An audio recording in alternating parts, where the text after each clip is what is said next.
11 இளவட்ட கல்லை தூக்கி நாகர்கோவில் வீரர் உலக சாதனை படைத்துள்ளார். 90 கிலோ முதல் 140 கிலோ வரையிலான 11 இளவட்ட கல்லை ஒரே நேரத்தில் தூக்கி நாகர்கோவிலைச் சேர்ந்த வீரர் உலக சாதனை படைத்தார். கன்னியாகுமரி மாவட்டம் நாகர்கோவிலை அடுத்த தாமரைக்குட்டிவிளை பகுதியைச் சேர்ந்தவர் கண்ணன். ஜிம் பயிற்சியாளரான இவர் கடந்த 19 ஆண்டுகளுக்கும் மேலாக அதிக பளு தூக்கி சாதனை புரிந்து வருகிறார்.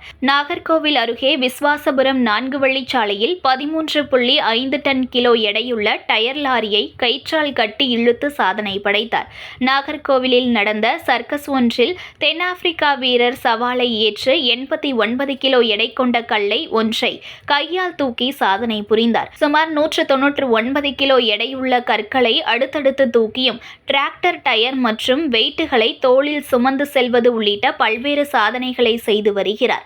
இந்த நிலையில் உலக சாதனை முயற்சியாக ரோஹிணி கல்லூரி வளாகத்தில் 90 முதல் 140 கிலோ எடையுள்ள 11 இளவட்ட கல்லை ஒன்றன் பின் ஒன்றாக ஒரே நேரத்தில் தோளில் தூக்கி உலக சாதனை படைத்தார்.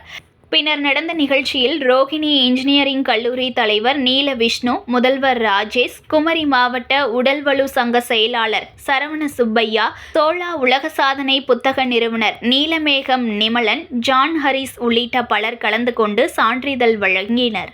இளவட்ட கல்லை ஒன்றன் பின் ஒன்றாக தூக்கி ஒரு பெரிய சாதனை நிகழ்த்தியிருக்கேன். இது கடைசி ஒரு 6 மாத காலமாக பயிற்சி எடுத்து பல தடங்கல்கள் இருந்தது. இன்று மிகவும் சவாலான ஒரு இதில் ஒரு 10 நிமிடத்தில் சுமார் ஒரு 1220 கிலோ மொத்த கல்லோட எடை 11 வாட்டி போட்டது.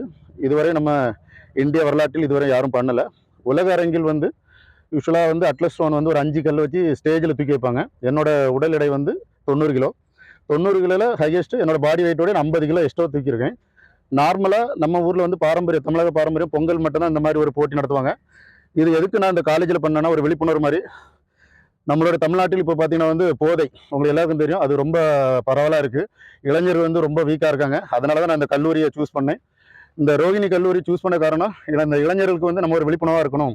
நாளைக்கு அவங்க ஒரு தப்பான இதுக்கு போகக்கூடாதுக்காண்டி தான் இந்த இளவட்டங்கள். அதாவது இந்த இளவட்டங்கள் மற்ற வெயிட் லிஃப்டிங், பவர் லிஃப்டிங் மாதிரி கிடையாது. நம்ம பாடியில் இருக்க எல்லா பார்ட்டுமே வேலை செய்யணும். செஞ்சால் மட்டும்தான் இந்த இளவட்டங்களை தூக்க முடியும். அதுக்கு தனிப்பட்ட பயிற்சி. அதனால தான் ஆதி காலத்தில் இந்த கல்லை தூக்கினா பொண்ணு கொடுப்பாங்கிற மாதிரி இது ரொம்ப பாரம்பரியமாக வச்சுருந்தாங்க. இந்த 11 இளவட்டங்களும் போது எவ்வளோ ஸ்டாமினா, எவ்வளோ கஷ்டம்னு நீங்கள் இந்த வீடியோவில் பார்த்துருக்கலாம். அதே மாதிரி இந்த ஒரு கிளைமேட்டு அதுவும் எனக்கு சாதகமாக இருந்து எனக்கு இதுக்கு குறிப்பாக இந்த கல்லூரி எனக்கு இங்கே அலோவ் பண்ணது அவங்களுக்கு தேங்க்ஸ் சொல்லிக்கிறேன். அதே நேரத்தில் இந்த இந்த தொடர்ச்சியான அந்த பயிற்சி எனக்கு எதுக்கு பண்ணினேன்னா 2025 உலக இரும்புமிந்தன் போட்டி வரக்கூடிய அக்டோபர் மாதம் ஸ்பெயினில் நடக்கும். வருஷம் போனாலும் என்னோட பயிற்சி இன்னும் மெருகேறி நான் இன்னும் நல்லா பண்ணிட்டு இருக்கேன். கடந்த ஆண்டு நம்மளுடைய விளையாட்டுத்துறை அமைச்சர் எனக்கு பொருளாதார உதவி பண்ணாங்க. தவிர்க்க முடியாதனால் என்னால் இது கலந்து கொள்ள முடியவில்லை. இந்த ஆண்டு இப்போ இந்த ஒரு கடுமையான பயிற்சி கண்டிப்பாக விளையாட்டுத்துறை அமைச்சர் கண்டிப்பாக இது சென்று சேரும். சென்று கொண்டு போகக்கூடிய உங்களை ஊடக நண்பர்களுக்கு நான் வேண்டுகோள் வைக்கிறேன். கண்டிப்பாக அவங்க பார்க்கணும். பார்த்து கண்டிப்பாக எனக்கு பொருளாதார பண்ணும்போது நம்ம இந்தியாவுக்கு கண்டிப்பாக இந்த ஆண்டு உலக அளவில் கோல்டு மெடல் அடிப்பேன். அதில் எந்த மாற்று கருத்து கிடையாது. கண்டிப்பாக கோல்டு அடிப்பேன். ஏன்னா கடைசி ஒரு ஆண்டு காலமாகவே நான் பயிற்சி எடுத்ததுனால தான் இன்னைக்கு இந்த கல். அது மாதிரி கல் கொடுத்த நண்பர்கள். இந்த கல் எல்லாரும் கேட்டாங்க. இந்த 11 கல் அரேஞ்ச் பண்ணுறது சாதாரண விஷயம் கிடையாது. ஒரு ஊரில் ஒரு கல் கிடைக்கிறதே பெரிய விஷயம். நண்பர்கள் இந்த கல் கொடுத்து உதவும். அவங்களுக்கு ரொம்ப நன்றி சொல்லிக்கிறேன் இந்த நேரத்தில்.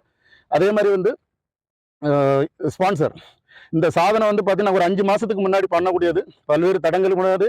இன்னைக்கு அது நிகழ்வு நடந்திருக்கு. அதுக்கு நம்ம நாகர்கோவில் ஆத்ரா ஸ்டுடியோ நண்பர் ஹரிஸ் அவருக்கு இந்த நேரத்தில் நன்றி சொல்லிக்கிறேன்.